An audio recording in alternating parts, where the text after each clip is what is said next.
Fala galera, o Enem pode cobrar torre de televisão na sua prova quando ele utiliza um plano cartesiano e geralmente você tem que localizar essa torre de televisão em algum ponto desse plano cartesiano atendendo a algum tipo de condição ou restrição.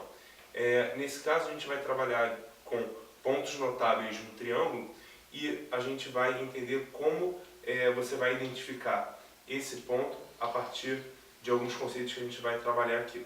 Vamos lá. Nos últimos anos, a televisão tem passado por uma verdadeira revolução em termos de qualidade de imagem, som e interatividade com o telespectador. Essa transformação se deve à conversão do sinal analógico para o sinal digital. Entretanto, muitas cidades ainda não contam com essa nova tecnologia. Buscando levar esses benefícios a 3 cidades, uma emissora de televisão pretende construir uma nova torre de transmissão que envie sinal às antenas A, B e C já existentes nessas cidades. As localizações das antenas estão representadas no plano cartesiano. A torre deve estar situada em um local equidistante das 3 antenas. O local adequado para a construção dessa torre corresponde ao ponto de coordenadas.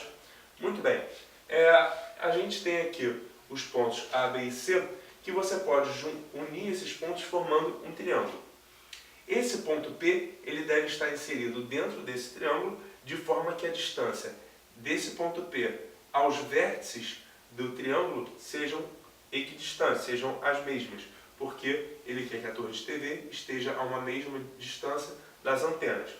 Quando você constrói um triângulo e um ponto P dentro desse triângulo de forma que a distância dele aos vértices do triângulo seja sempre a mesma, a gente diz que esse ponto P é chamado de circuncentro.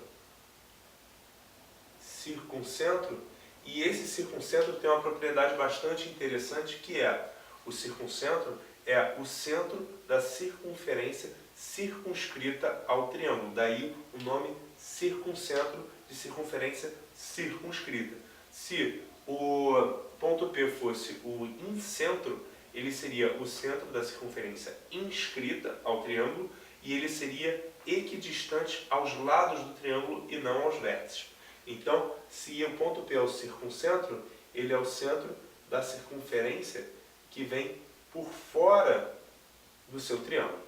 Muito bem. Agora vamos falar como a gente vai resolver esse problema.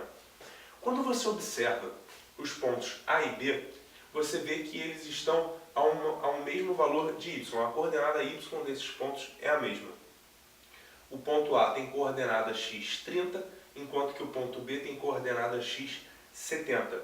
Bom, quando você tem dois pontos em linha reta, A e B, se você quer determinar um ponto que seja equidistante deles, você deve fazer o seguinte: você deve marcar o ponto médio entre esses dois pontos e traçar um eixo vertical que passe por esse ponto médio.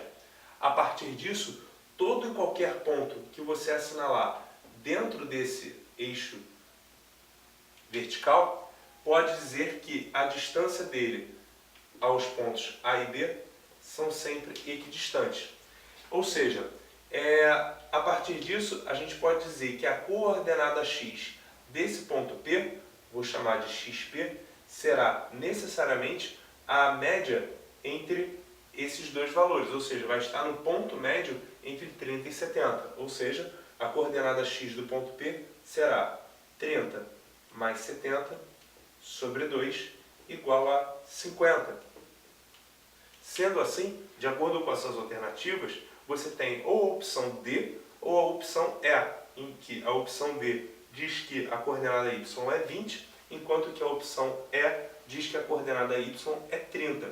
Só que, como A e B estão ambos ao nível de 20 na coordenada y, não faz muito sentido você dizer que a coordenada y do ponto P seria o próprio 20, porque senão, apesar de estar a uma mesma distância de A e B, ele ficaria mais distante de C.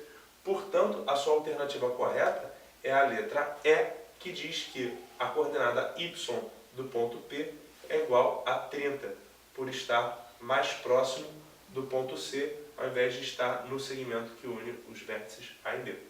É isso, galera. Bons estudos e até a próxima.